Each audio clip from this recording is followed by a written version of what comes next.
స్త్రీలు కూడా పురుషులతో సమానమే. దేవుడు ఎప్పుడు చెప్పలేదు. God never said that.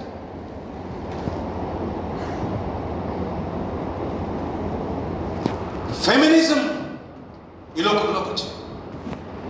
స్త్రీలు చాలా ఉన్నతమైనటువంటి వారు, వీళ్ళకి వాడికి కూడా సమానమైనటువంటి హక్కులు ఉంటాయి, సమానమైనటువంటి వివాహంలో కూడా సమానం. ఎంతవరకు వెళ్ళిపోయిందంటే వివాహ వ్యవస్థని నాశనం చేయడానికి దైవ వ్యతిరేకమైనటువంటి సిద్ధాంతాలను సైతానుడు ప్రేరేపించి జెండర్ ఈక్వాలిటీ అనేటువంటి ఒక చిన్న సున్నితమైనటువంటి అంశం అందరికీ నచ్చుతుంది కదా, స్త్రీలందరికీ నచ్చుతుంది. Gender equality it's so beautiful to hear.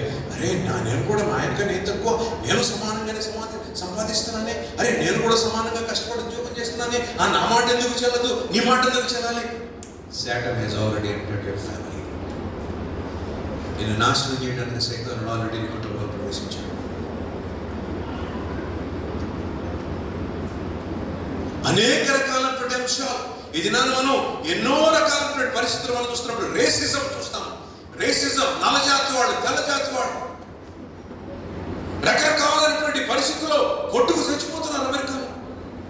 ఎక్కడి నుంచి వచ్చిందంటే ఒకరికన్నా ఒకరు కనులు ఎంచుకునేటువంటి పరిస్థితి బాబేలు నుంచి వచ్చిందని. ఐఎమ్ బెటర్ దెన్ యూ, నేను నీకన్నా తెలివైన వాడిని, నేను ఇండియా వాడిని, అమెరికాలో కంప్యూటర్ జాబ్ అని నాయ్, నువ్వు తక్కువ వాడిని, నీకు ఉద్యోగాలు రావు. మన ఇళ్లలో కూడా, మన సమాజంలో కూడా, మన భారతదేశంలో కుల వ్యవస్థ it is straight from the pit of హెల్.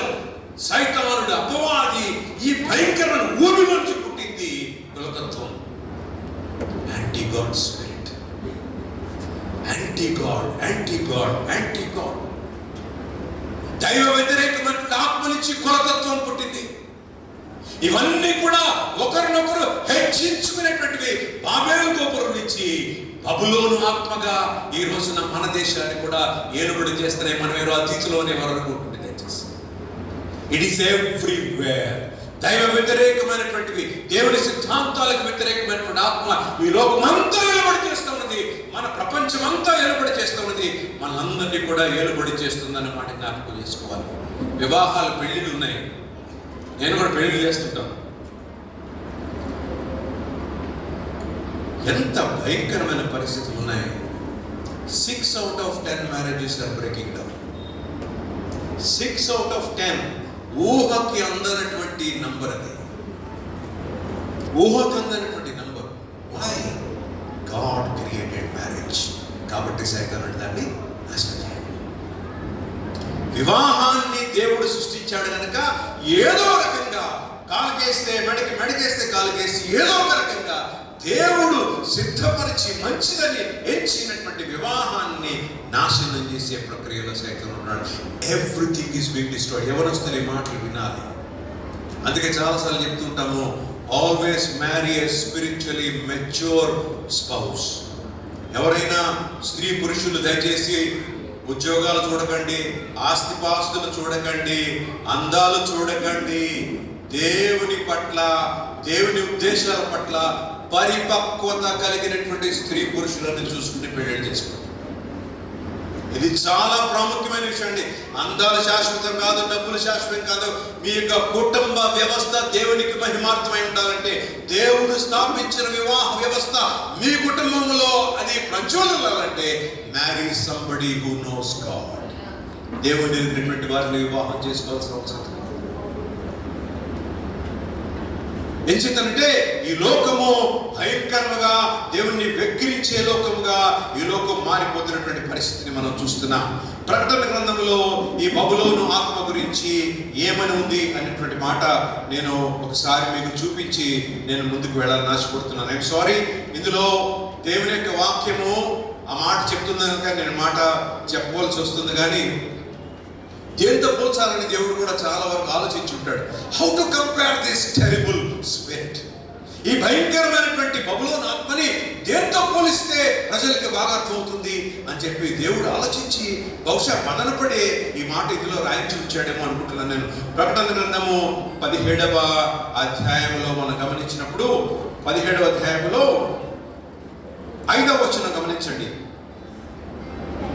దాని మొసట దాని పేరు ఇలాగూ రాయబడి ఉండేది.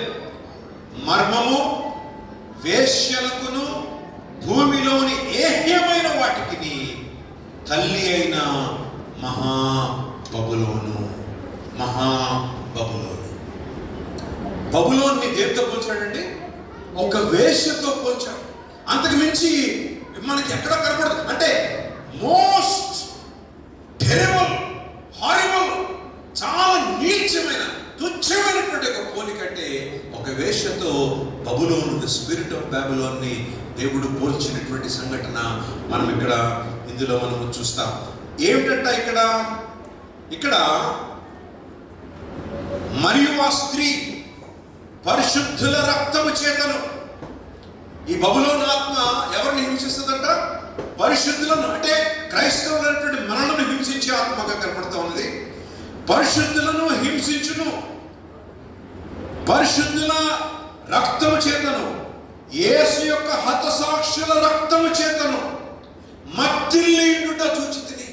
రక్తము తాగుతుందంటే క్రైస్తవుల యొక్క రక్తం. అంటే దాని అర్థం ఏంటంటే నిజంగా రక్తం తాగుతుందని కాదు. It will suck the life out of Christians.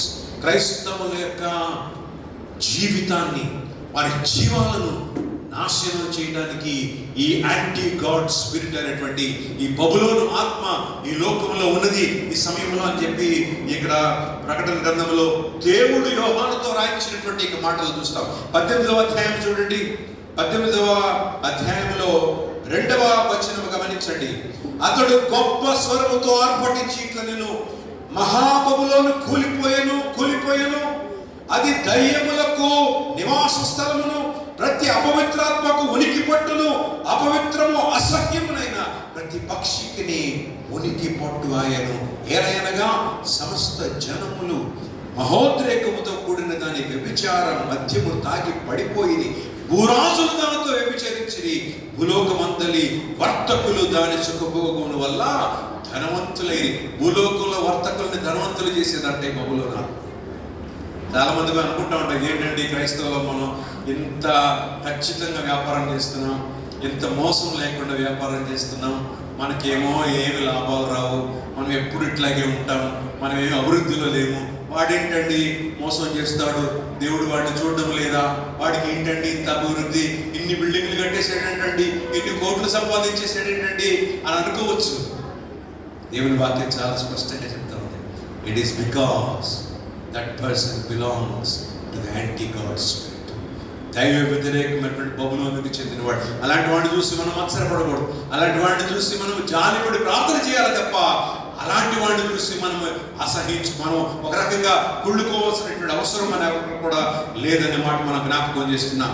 ఈ యొక్క బబులోను ఆత్మ ఈ లోకంలో ఏలుబడి చేస్తా ఉన్నటువంటి కారణం చేత అనేకమైనటువంటి పరిస్థితుల్లో క్రైస్తవులు రాణించలేకపోతున్నారు.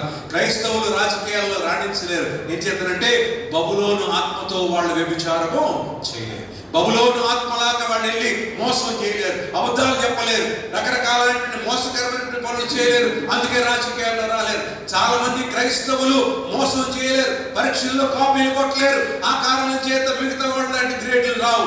మిగతా వాళ్ళలాగా అమెరికాలో చాలా మంది వెళ్ళిపోతుంటారు, సర్టిఫికెట్లు మార్చేసుకుంటూ ఉంటారు, రకరకాలైనటువంటి మార్కులు, దొంగ సర్టిఫికెట్లు తెచ్చుకుని, ఇంజనీరింగ్ లో పాస్ సర్టిఫికెట్లు తెచ్చుకుని, హై మార్కులు తెచ్చుకుని అమెరికాలో వెళ్ళిపోయే వాళ్ళు ఉన్నారు. మన క్రైస్తవులు చాలా మంది వెళ్ళలేవు. ఎందుకంటే ఈ బబులోను ఆత్మకు వాళ్ళు బానిసలైపోయారు కనుక వాళ్ళు వెళ్ళిపోతున్నారు. బాధ కలుగుతారు. The spirit of Babylon is ruling in this world. క్రైస్తవులు అనేటువంటి వారిని నిరాశపరిచి నువ్వు కూడా రా, నువ్వు కూడా వస్తే నీకు కూడా లోకం ఇస్తానని ఈ బబులోను ఆత్మ చెప్తున్న సంఘటన మనకి తెలుసు. ఒకసారి సైతానుడు యేసు ప్రభువుని తీసుకెళ్ళాడు.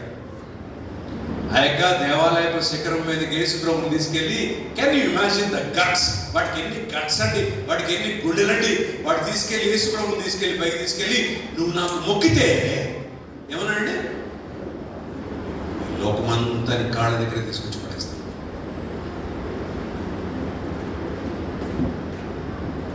That is the spirit of Babylon. That is anti God spirit. ఈ రోజున అదే ఆత్మ మనతో కూడా అన్నాడు, నువ్వు కొంచెం రాజీ పడితే నీ ఉద్యోగం నీకు ఇప్పించేస్తాను. నువ్వు కొంచెం బయటకు వస్తే, నువ్వు క్రైస్తవ విలువలు కాపాడు కొంచెం బయటకు వస్తే, ఇదిగో ఆ వ్యాపారం నీకు ఓకే చేయించేస్తాను. ఇదిగో నువ్వు కొంచెం ఇలా నువ్వు రాజీ పడిపోగలిగితే, ఇదిగో నీకు పలానా పరిస్థితులు నీకు వచ్చేస్తాయి. I will give you everything, I will give you everything. అన్ని ఇచ్చేస్తాను నీకు, అన్ని ఇచ్చేస్తాను నీకు. నీ కాళ్ళ దగ్గర తీసుకొచ్చే సంపద, ధనధాన్యాలన్నీ నీ కాళ్ళ దగ్గర పడేస్తాను. Come, come, accept my invitation.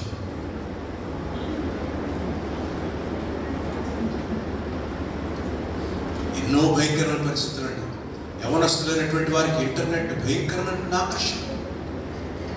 ఇంటర్నెట్లో ఉన్నంత దుర్మార్గత ఎక్కడా లేదండి. ఎక్కడెక్కడికో అవసరం లేదు. ఈ రోజున సైతానుడు తీసుకొచ్చి మన జోబులో తీసుకొచ్చి పెట్టాడు భయంకరమైన శోధన.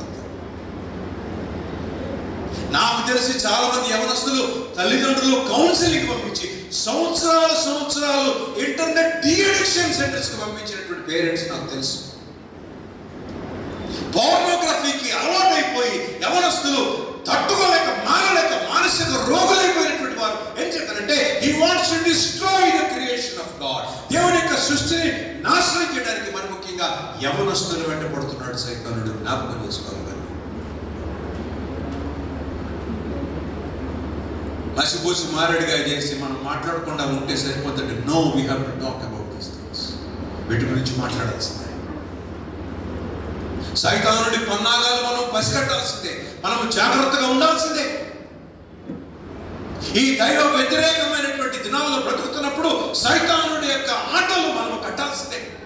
We have to walk through. మనకి మార్గం లేదండి. సైతానుడు వెళ్ళిపోతాడు, పరిస్థితులన్నీ మారిపోతాయి అనడానికి లేదండి. బైబిల్ అలా చెప్పడం లేదు. దినము ఈ శోధన సైతానుడి యొక్క ప్రక్రియలు అధికమవుతాయే తప్ప తగ్గే పరిస్థితి అయితే లేదు. It will never subside. క్రైస్తవుడైన వాడు దాని గుండా ప్రయాణం చేయడం తప్ప వేరే ఆప్షన్ క్రైస్తవుడికి లేదు. మనకి బలం కావాలి, మనకి ఆత్మ సహాయం కావాలి, మనకి దేవుని తోడు మనకి కావాలి తప్ప మన శక్తితో మనము ఈ దైవ వ్యతిరేకమైన ఆత్మని ఓడించలేము. మన వల్ల కానే కాదు. We cannot defeat it. మన శక్తి వల్ల అది ఎప్పటికీ కూడా ఏ ప్రశక్తి కాదనే మాట మనం జ్ఞాపకం చేసుకోవాల్సిన అవసరం మనకుంది. ఈ సైతానుడు లేకపోతే దైవ వ్యతిరేక ఆత్మ, ఈ బబులోను ఆత్మ క్రైస్తవులను హింసించే ఆత్మకు కూడా మనం చూస్తున్నాం. ఈ రోజున్న భారతదేశంలో క్రైస్తవ సంస్థలు మూతపడుతున్నాయంటే బబులోను ఆత్మ కారణం. క్రైస్తవులు స్వేచ్ఛగా సువార్త ప్రకటించలేకపోతున్నారంటే ఈ బబులోను ఆత్మ కారణం. పాస్టర్లు జైళ్ళకు వెళ్తున్నారంటే ఈ బబులోను ఆత్మ కారణం. మన భారతదేశంలో యాంటీ కన్వర్షన్ లాస్ వచ్చినాయంటే ఇది ఈ బబులోను ఆత్మ కారణం. ఎవ్రీథింగ్, ప్రతి దానికి కూడా వెనకాల ఈ బబులోను ఆత్మ ఉన్నదన్నమాట జ్ఞాపకం చేసుకోవాలి. పరిశుద్ధుల రక్తము తాగడానికి ఈ బబులోను ఆత్మ ఈ లోకమంతా కూడా సంచారం చేస్తుంది.